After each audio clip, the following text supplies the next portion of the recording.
Hi, Amy. Hi. Thank you for taking the time for the interview.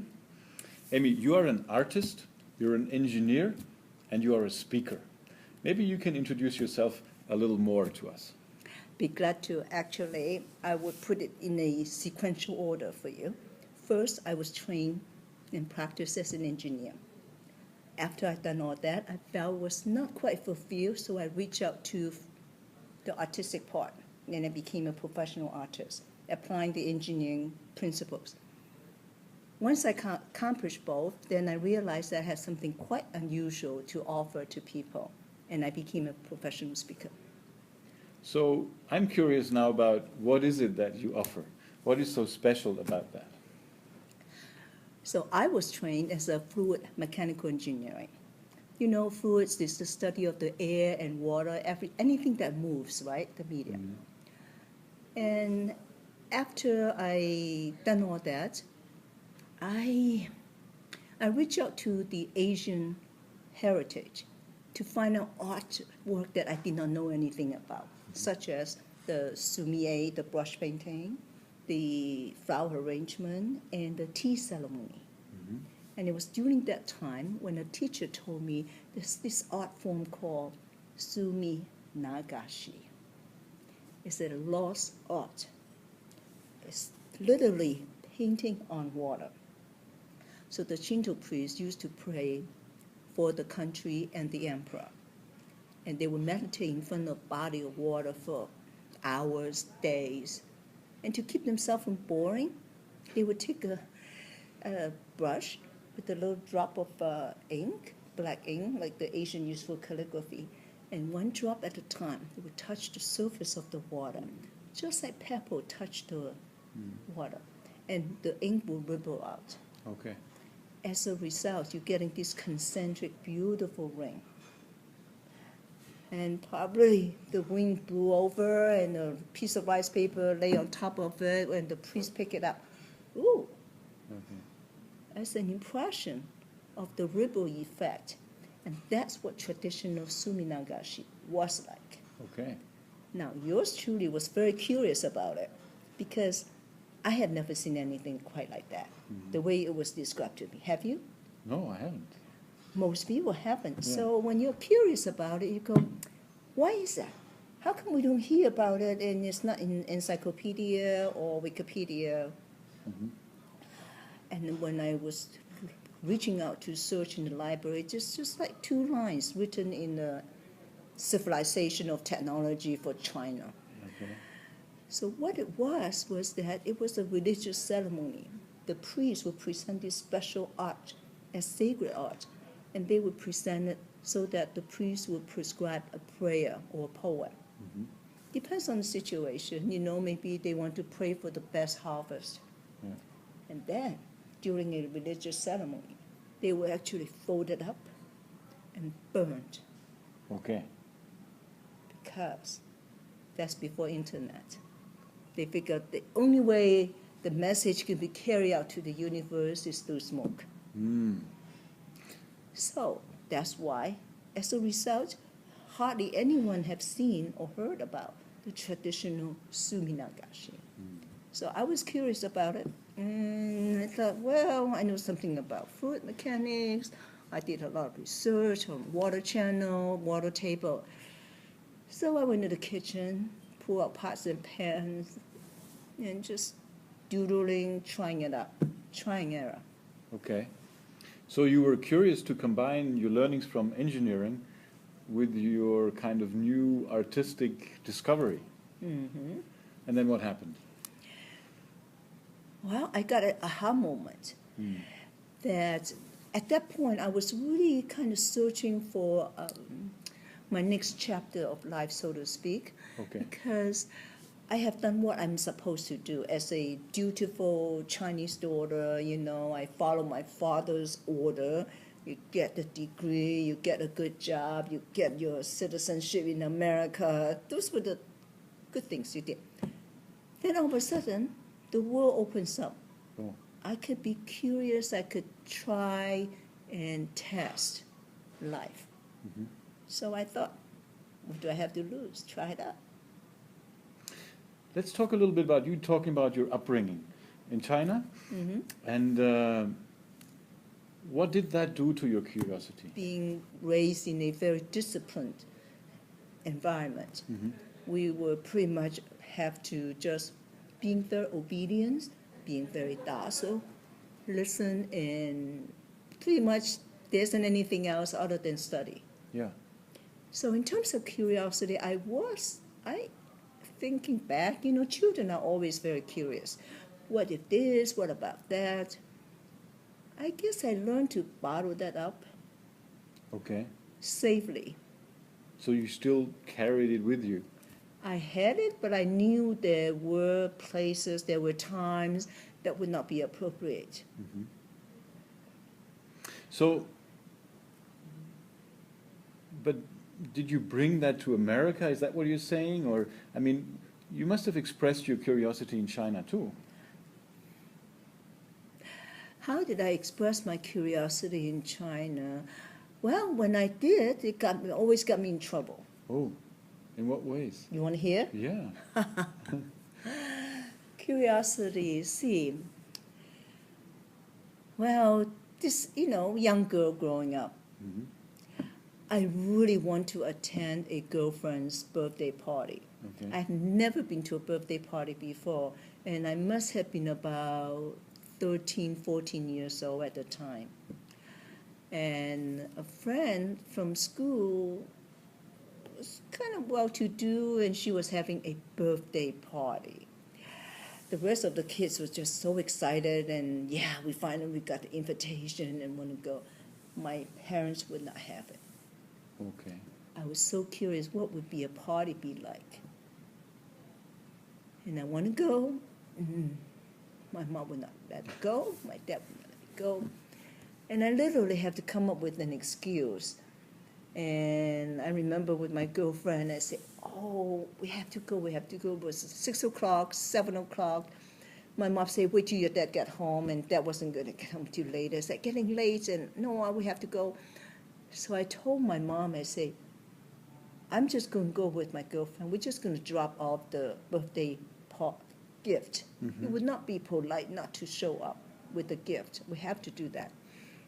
And we sneak out. And you went there? And we went. Okay. So you used your curiosity well. So sometimes you have to be witty and clever to satisfy your curiosity. I can imagine, yeah. But now let's jump in time, right? You're also a speaker. And what are you curious about speaking? Great question. For me, whenever I bring myself in front of a group, I am always curious what they want to know. Mm-hmm. So I'm curious about the audience. Okay. And I think good speakers should do that. Mm-hmm. Too often, I have seen my colleagues, the speaker will say, well, this is my knowledge and my wisdom. I'm going to pour it into their cup. Did they take it? Fine. If they don't, fine. Mm-hmm. That's what they offer. I think for me, I often come in with a sense of curiosity. What is it that they would be interested to know? Of course, I talk about painting on water. Most of them are quite interesting because they never heard of it. So I have a little legs up on that. But I'm also curious about what are their challenges. Okay. Because for me, painting on water is really a metaphor about there's a will, there's a way. Mm-hmm. If you have the knowledge and information, whether it's technical, artistic knowledge, there's a way to get things done. We talk about creative problem solving. And so painting on water is really just an example of that. But I'm curious about what is that they are facing in terms of challenge, that they felt like they will have to walk on water. Okay. And how do you find that? You're speaking to them. How do you get that feedback on what they're curious about? So usually, as a professional speaker, we do pre-events interview. Okay. We talk to the audience in advance to find out, just kind of test the water a little bit, Okay. see where they are, what are some of the challenges, so addressing them. I also find out that using some of their story, sharing with the audience is a really great way. Because honestly, it's a privilege to take the stage. Yes. It's an honor. So as a speaker on the stage, you end up speaking for the audience. Mm-hmm. So the case in point, I just came back from South Africa, and I talk about my upbringing, I talk about life in America, and then I say, let's talk about you, Mm-hmm. someone from your neighborhood. And in South Africa, the term for a friend is China. Mm-hmm. So I said, let me tell you about my China. So I used a local colloquial, and they were very, very excited to hear that. She knows what is a China. Yeah, yeah. And then I share with them about, Chu is my China, a friend, who runs a foster home. Every year she takes in 12 kids. So now for the past 8 years, she has 98 children. Wow. She clothed them, room and board, of course, and she sent every single one of them to private school without a dime from the government. Wow. Wow. Are you curious to find out how she did it? How did she do it? Yeah, so that's the kind of things you share with the audience, and they go, wait a minute, here we're thinking we didn't have the budget for computer, we don't have this, we don't have that. How did that woman do that? Yeah. And she's one of us. Mm-hmm. She's local from Cape Town, Yeah. raised and born in South Africa. Yeah. So I think as a speaker, when you have that kind of connection with the audience, you build a bridge. You talked about South Africa.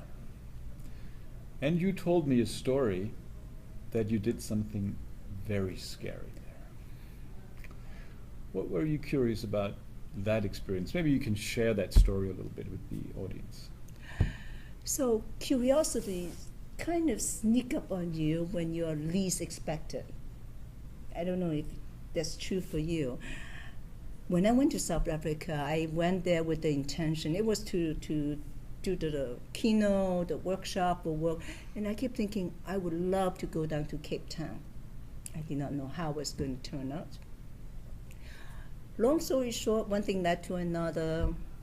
I ended up in Cape Town at the Tabletop Mountain.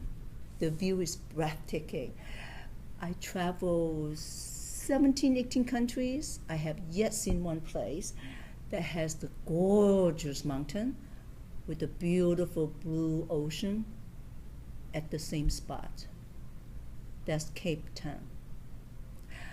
So my friend took me up to the Tabletop Mountain, and as soon as I get off the cable car where all the tourists are, the first thing I ran into a group of people was the abseil. Mm-hmm. What is that? Oh, it's belay. You tie yourself with the rope, someone on the top, someone on the bottom, and you just kind of scale down the cliff by yourself. At that moment, I thought about it's now or never, because if I don't do it now, if I wait till next time, I will be 6 months or 1 year older than I would have been. Okay. I am better shape now than, for whatever time now, plus in the future. And it is something that I have never done before. We're speaking about curiosity. Yeah, I'm curious what it would be like. Looking back, it's scary. There I was, hanging by a rope on the top, by the rope at the bottom. All I had was a helmet to protect my head. Mm-hmm. That is it. Totally bare, nothing else. No capsule, nothing around me. Hanging in the middle of the air, literally walking on air. And you did it because you were curious about it. Curious what it would be like. Mm-hmm. And also curious if I don't do it, I would regret too. Okay. So what are you curious about nowadays in your life? From now on? Well, I told you about my big goal, to have my artwork at different cities around the world. I'm curious, what shape and form, and how long would it take to get that happen. Okay. I am also curious about the concept that I have, the new leadership is really about collaborative team leadership, as we talk about. I'm curious, how long would it take for people to get it? Mm-hmm. You're using your art form and your maybe industry and technology background to build a bridge for leadership topics and make other people curious about these metaphors that you're using. Is that what you're doing? That's a nice way to put it. That's a nice way to put it. If we can get people curious about what a new leadership would be like, if there could be a different style of leadership to get things done, that would be a good thing, don't you think? Absolutely, yeah. But is that what you're? Is that? So why are you doing that? Why are you? I'm trying to get to why are you combining your artwork with your speaking and consulting in a way? Did that just happen, or did you engineer that?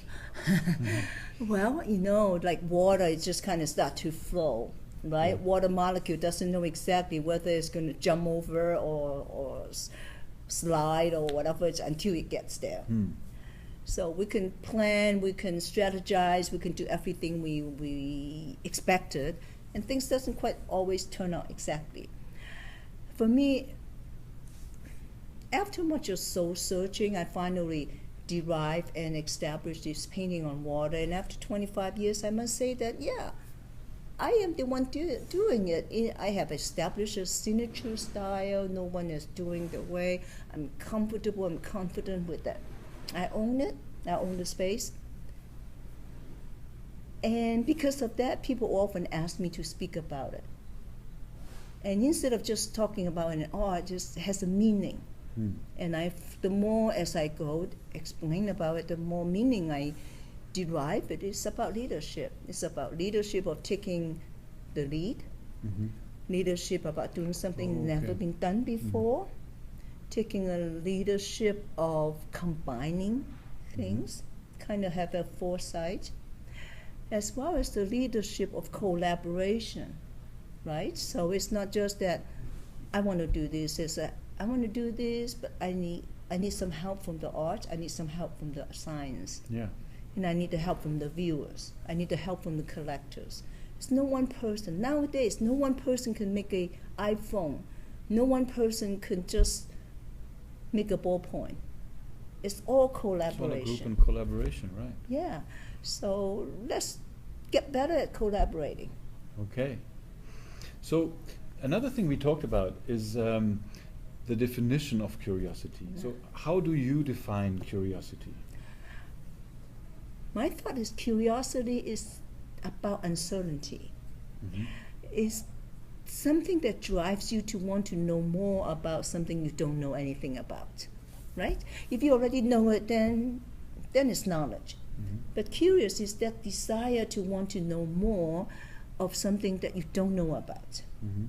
So it could be it's very uncertain, is it something good or bad? If you find out what that is.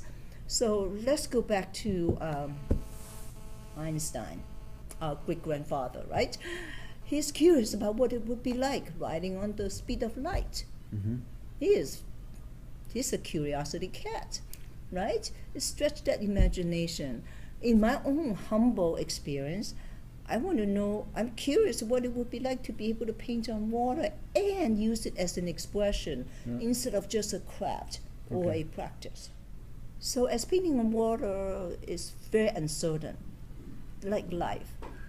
Life is, you plan certain ways and hopefully it will come up the way you like it, more or less, but not 100%, never, ever. You plan a trip, a few things, not quite the way you plan, but you still want to plan it. And curiosity is that element that kind of tickles your mind. It's like, what if? So it's the curiosity about the uncertainty. Because if you know what it is, then it's not so interesting. Then you don't have the curious. It doesn't arouse you Okay. to want to know.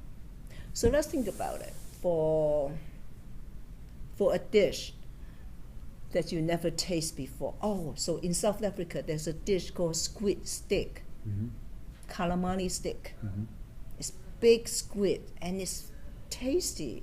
It's like tuna, melt in your mouth. Most of my American colleagues will say, oh, squid, calamari. I was so curious.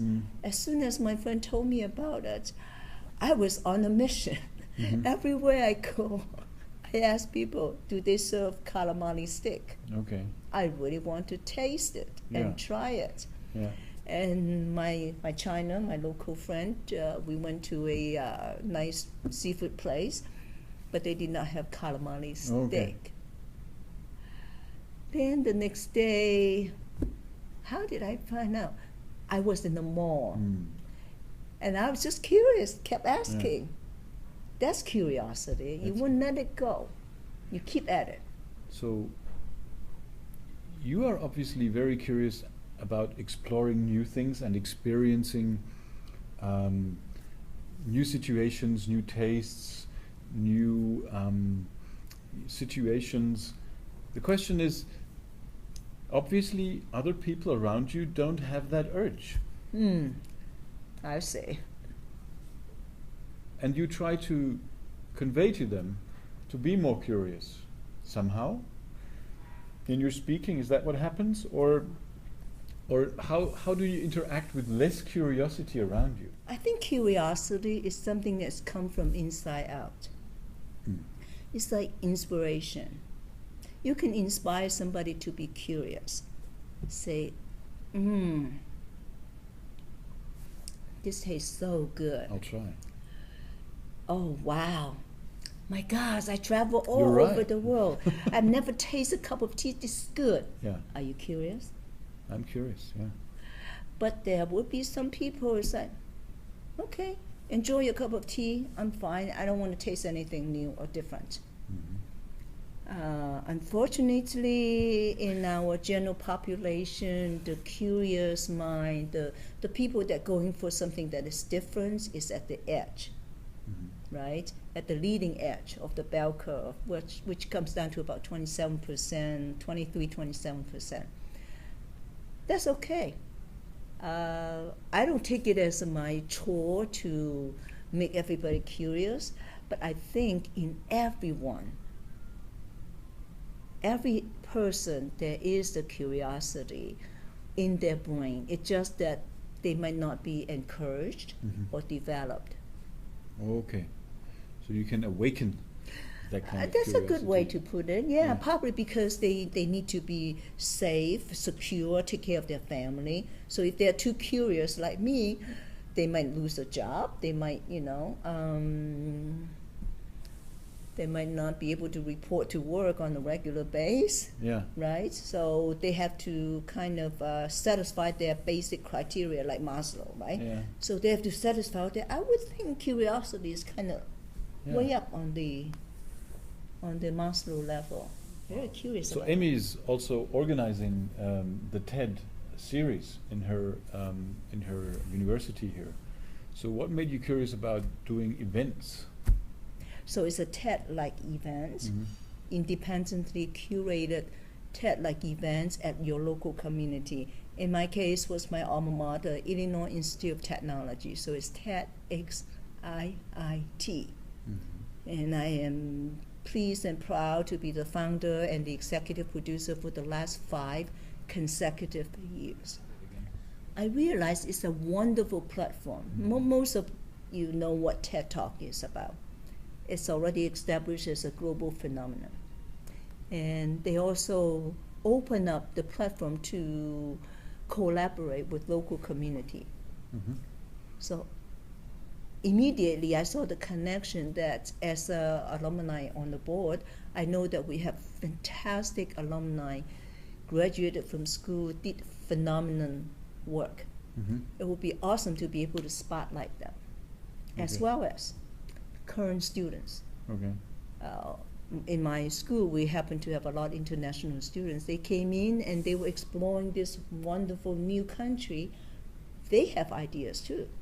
So as the staff, so as the faculty member. Why not share a platform? Let them have an opportunity to present their ideas that is worth spreading. Fantastic. So thank you. And that was the curiosity. So how can I pull it together? So, wrapping up all these thinkings, if you would have to put your definition of curiosity into one sentence, what would be your one sentence of what curiosity is? My one sentence of what curiosity is, it's like that flicker of flame that if you nurture it, it can blow up into a torch.